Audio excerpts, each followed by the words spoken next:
Je voudrais vous saluer dans le beau et précieux nom de notre Seigneur et Sauveur Jésus-Christ. Que Dieu vous bénisse abondamment. Avant tout propos, je voudrais dire merci au Seigneur qui a jugé bon que dans le cadre de la formation, nous soyons ici pour le stage. Que le nom du Seigneur soit béni. Nous voulons aussi dire merci au pasteur principal. Il faut dire que nous avons bénéficié beaucoup de son ministère à Dibokro. C'est grâce à leur conseil qu'aujourd'hui nous sommes ce que nous sommes. Alléluia! Je me souviens bien, dans les années 2007, avec le pasteur Sandra William, nous sommes tous plongés dans les eaux du baptême. Dans les années 2016. J'étais encore au lycée de Dibokro. Et en 2008, je suis en fait allé à l'université et le Seigneur Dieu pour nous appeler au ministère. Et aujourd'hui, comme nous retrouvons de tels hommes de Dieu, nous sommes fiers, nous sommes heureux. Parce que grâce à leur ministère, le Seigneur a fait de nous ce que nous sommes. Que le nom du Seigneur soit béni. Nous voulons aussi dire merci à autre moment.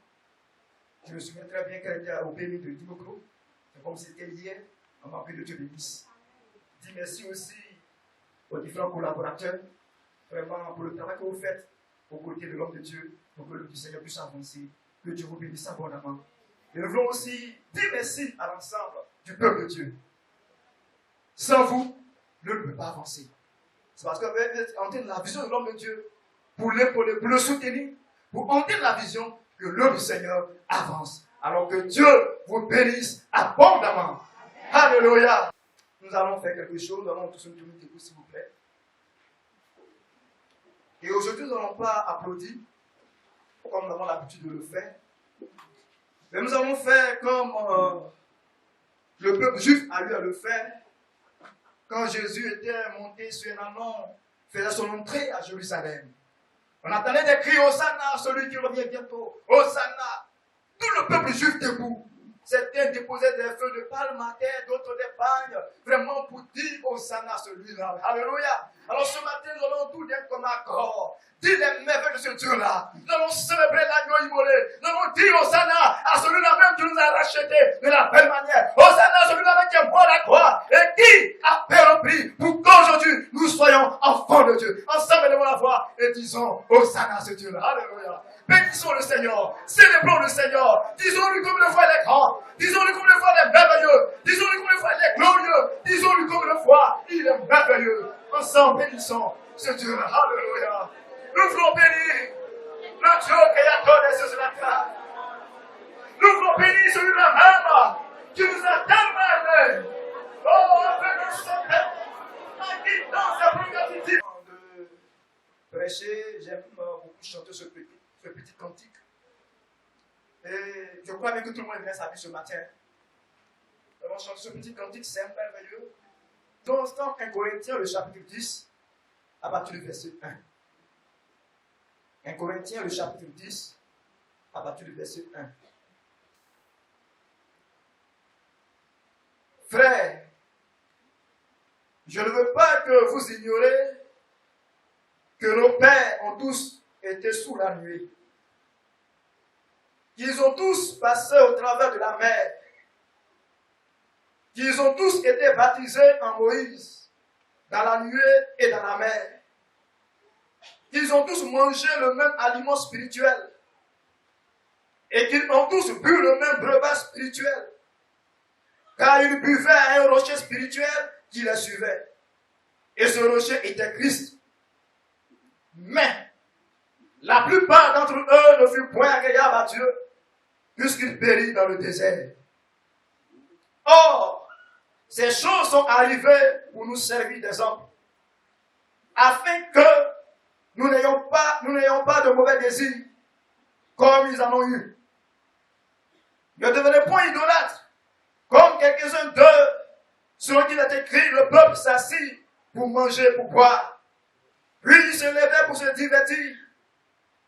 Ne les livrons point à l'impudicité, comme quelques-uns d'eux s'y livraient, de ce qu'il en tomba 23 000 en un seul jour. Ne tentons point le Seigneur, comme le tentaient quelques-uns d'eux, qui périt par les serpents. Ne murmurez point, comme murmuraient quelques-uns d'eux, qui périt par l'exterminateur. ces choses leur sont arrivées pour servir d'exemple. Bien-aimés, le thème que je voudrais partager avec vous ce matin est le suivant. Soyons des chrétiens agréables à Dieu en ces temps de la fin. Soyons des chrétiens agréables à Dieu en ces temps de la fin. Et comme objectif que je poursuis à travers ce message, c'est d'amener chaque chrétien à vivre une vie agréable au Seigneur. Une vie qui plaît au Seigneur. Une vie qui réjouit le Seigneur. Être agréable à Dieu, c'est le fait de produire du bonheur, de la joie au cœur de Dieu. Bien-aimés, nous ne soyons pas des chrétiens qui blessent le cœur de Dieu, mais plutôt des chrétiens qui apportons la joie dans son cœur. Et c'est ce que le Seigneur attend de nous. L'environnement corrompu de la vie de Corinthe a dû exercer une influence sur les chrétiens au point où plusieurs étaient retournés à leurs vieilles habitudes. On retrouvait au milieu de l'église de Corinthe de la jalousie, les disputes, de l'orgueil, de l'idolâtrie, de l'inceste, la fornication, la division, le désordre même pendant la prise de la Sainte Seine. Lorsque l'apôtre Paul a eu écho de ce qui se faisait, de la mauvaise vie que menaient les chrétiens de Corinthe, Paul va écrire cette épître dans le but de régler les différents problèmes au sein de cette assemblée de Corinthe. Et au chapitre 10 de 1 Corinthiens, Paul utilise l'expérience vécue du peuple d'Israël pour avertir les chrétiens de Corinthe en disant ceci, qu'on peut certes bénéficier des grâces de Dieu et être rejeté par Dieu à cause des mauvaises conduites. Bien-aimés, comme je le disais en introduction, Paul, qui avait fondé cette église de Corinthe, à un moment s'était retiré. Et malheureusement, les chrétiens de Corinthe, qui avaient reçu le Seigneur, qui connaissaient le Seigneur, vont commencer à vivre dans la débauche. Ils vont commencer à copier vraiment l'environnement de Corinthe. La manière dont les païens vivaient, la manière dont les païens se comportaient, les chrétiens vont copier cette mauvaise vie-là. Cette lettre, cette épître, pour vraiment régler le problème qui se passait au niveau de l'église de Corinthe. Alors Paul va se saisir de l'histoire du peuple d'Israël.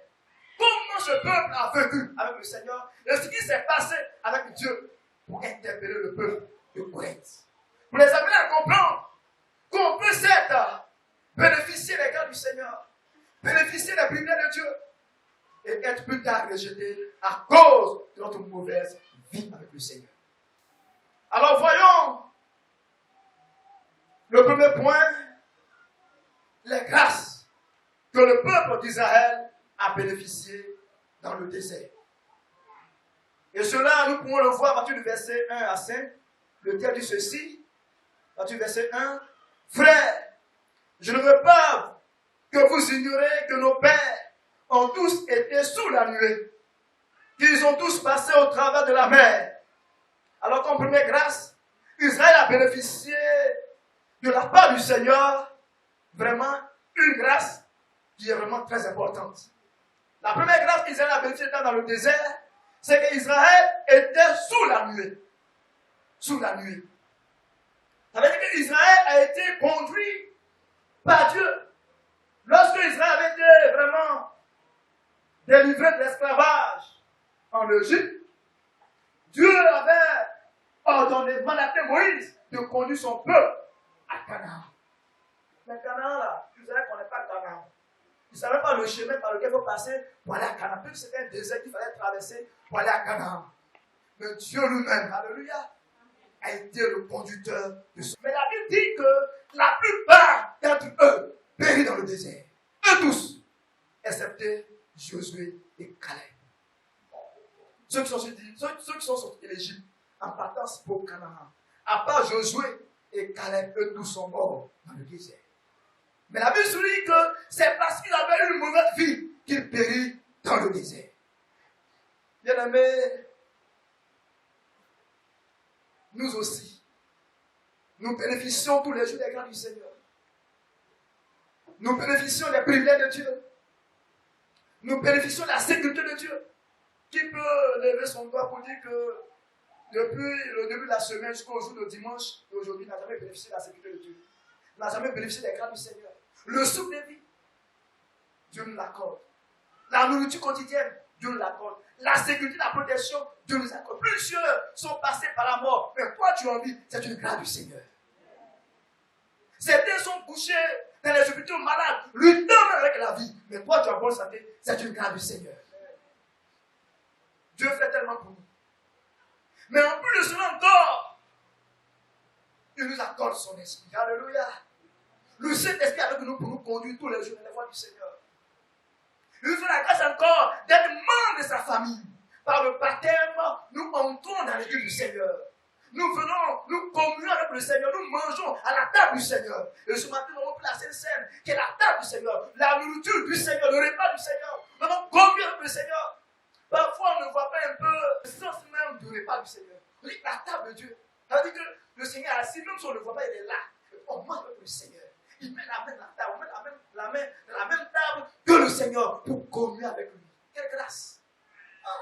J'ai dit tout à l'heure, le préfet, le sous-préfet de Zoukouboué t'appelle pour venir mouiller à sa table.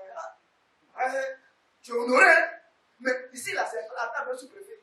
Ce n'est pas la table d'un homme bordel, mais la table du roi de gloire. Alléluia. La table du Dieu créateur des cieux et de la terre. La table du Dieu tout-puissant qui vient. Alléluia. Et nous venons communier avec lui. Quelle grâce, quel privilège. Donc Dieu nous accorde tellement de choses. Tellement de choses. Mais est-ce que notre vie est agréable au Seigneur? Malgré tous ces privilèges, malgré tous les cas du Seigneur dans ta vie, est-ce que réellement ta vie est agréable aux yeux du Seigneur? Est-ce que ta vie réjouit le cœur de Dieu? Est-ce que par ton comportement, par tes attitudes que tu poses, tu ne blesses pas le cœur de Dieu? Tu n'attristes pas le cœur de Dieu? Malgré tout ce que le Seigneur fait pour toi, pour que tu sois heureux, qu'est-ce que tu donnes en retour au Seigneur? N'agissons nous pas comme le peuple juif dans le désert. Voyons en second point les actions que le peuple de Dieu a eu à poser, qui ont blessé le cœur du Seigneur. Nous poursuivons la lecture, à partir du verset 7, dit ceci. Ne devenez point idolâtres, comme quelques-uns d'eux, selon qu'il est écrit, le peuple s'assit pour manger et pour boire, puis se levait pour se divertir.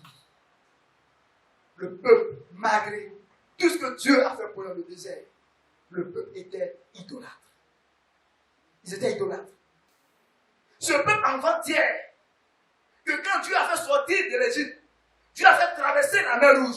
Ils ont dansé, ils ont chanté le rôle du Seigneur. On a vu Marie, elle a pris tambourin, elle a commencé à chanter le rôle du Seigneur. Dit combien de fois Dieu est grand, combien de fois Dieu est merveilleux. Le peuple a commencé à célébrer le Seigneur. Quelques temps après, ce peuple était idolâtre. Ils ont oublié Dieu. Ils ont tourné le dos au Seigneur. Et ce jour-là, plusieurs périllent à cause de l'idolâtrie. Bien-aimés, parfois nous agissons comme le peuple. Parfois on les condamne. Parfois on les blâme. Mais nous-mêmes, on agit comme eux. Nous, on a le Saint-Esprit avec nous. Le Saint-Esprit habite en nous. Dieu est avec nous. Mais nous, on continue d'agir. Et on fait pire même que le peuple juif. Nous sommes aussi idolâtres comme eux. L'idolâtrie ici, ce n'est pas forcément le fait d'aller se prosterner devant un veau d'or pour l'adorer, pour dire que je suis idolâtre. Mais qu'est-ce qui a pris la première place dans ton cœur? Ce que tu aimes plus que Dieu, là, c'est une idolâtrie. C'est une idole. Le film qui passe à la télévision, le feuilleton là. Ah, aujourd'hui, ça va chauffer. Quand tu regardes le film, puis venir à l'église là, notre café comme ça, faut partir. Puis on fait le choix de s'asseoir devant la télévision pour regarder le film. On peut passer des heures, mais on peut passer peu de temps dans la prière. Peu de temps dans la méditation à la parole de Dieu. Et ces choses-là blessent le cœur de Dieu. Ces choses-là blessent le cœur de Dieu. Il faut que Dieu puisse occuper une première place dans ton cœur. Je le chante. Est-ce que ta vie est plus devant le Seigneur? Est-ce que ta vie est plus devant le Seigneur? Tu viens à l'église, Tu es baptisé, tu peux la Sainte-Seine, mais tu es un copain dehors. Tu es un gars dehors.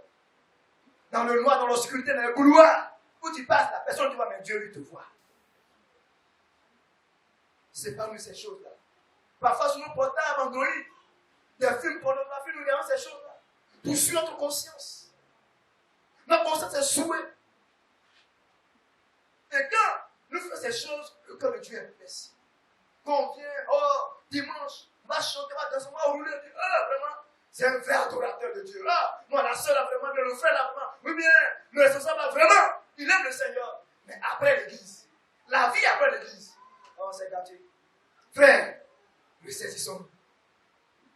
Ressaisissons-nous. Malgré tous les miracles que tu as opérés avec,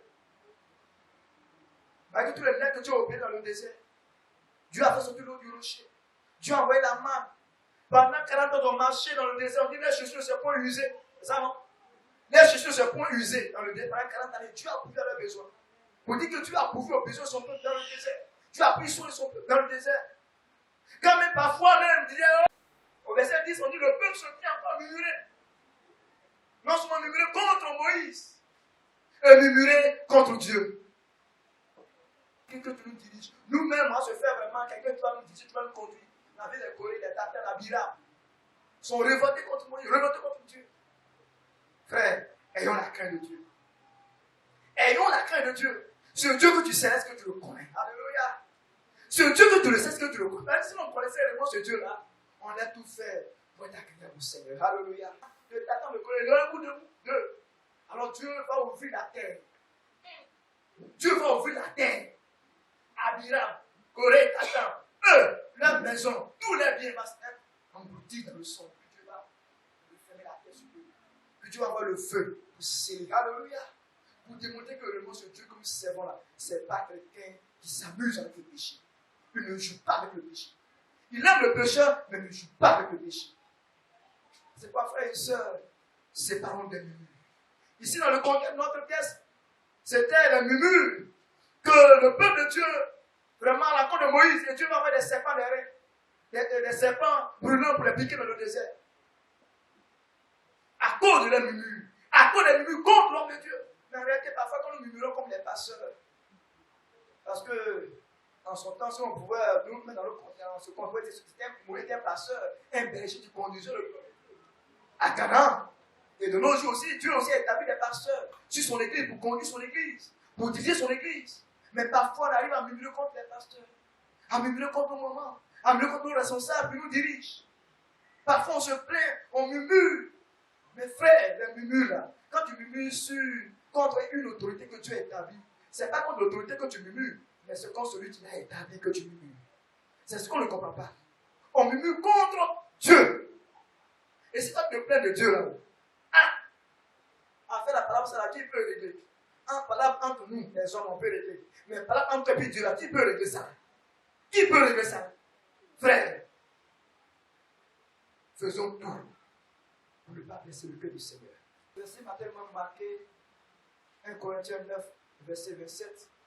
L'apôtre Paul va dire ceci, on va le lire, je ne vais pas le paraphraser. 1 Corinthiens 7, 9, verset 27.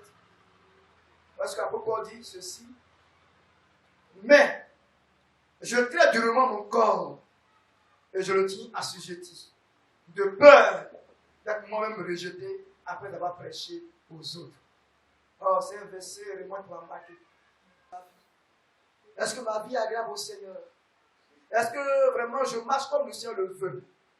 Est-ce que le moins un homme de Dieu ne peut pas faire ce que je veux? Non, il tient durement son corps et le tient assujetti afin de ne pas être rejeté après avoir prêché aux autres. Et ce message, ça fait ça. Est-ce que nous traitons du notre corps? Est-ce que nous traitons notre corps assujetti? Parce que la chair, là, elle a des désirs contraires à ceux de l'esprit. Ah, parfois la chair va te dire, il faut le faire. Mais l'esprit dit, ne le fais pas. Il ne faut pas écouter la chair pour faire. Mais écoute ce que l'esprit dit, ne le fais pas. Amen. Amen. Amen. Amen. Amen. Et nous faisons tout pour être parmi ceux qui ne blessent pas le cœur du Seigneur. Il faut que par ta vie chrétienne, le cœur de Dieu soit réjoui. Oh, quand je lis ce texte de Job, Quand le Seigneur dit à Satan, as-tu vu mon serviteur Job? Il n'y a pas un homme comme lui sur la terre. Il est fidèle, il est intègre, il est droit, il me craint. Ah. Frère, est-ce que Dieu peut rendre un tel témoin de toi? Est-ce que Dieu peut dire, as-tu vu ma servante? As-tu vu ce jeune-là? As-tu vu cette soeur-là? Il n'y a pas une soeur comme elle. Elle me craint, elle est fidèle, elle m'aime, elle vraiment démontre vraiment son amour et sa fidélité pour moi. Mais malheureusement, par nos comportements, par nos actes que nous posons, le cœur de Dieu tous les jours précis. Alors bien aimé, si ce texte se trouve dans la Bible, cette histoire a été écrite dans la Bible, c'est pour que cela nous serve d'instruction à nous qui sommes parvenus à la fin des temps. C'est pas pour nous. Faisons tout parmi ceux dont leur vie sera agréable à Dieu. Alléluia. Pour que quand la tempête sonnera, nous soyons parmi ceux qui seront enlevés pour aller, pour les noces avec l'agneau immolé. Alléluia. Alors bien aimé, ce matin, que Dieu bénisse à nos cœurs. Et que Dieu nous aide désormais à des chrétiens et des chrétiennes qui vraiment sont agréables à Dieu.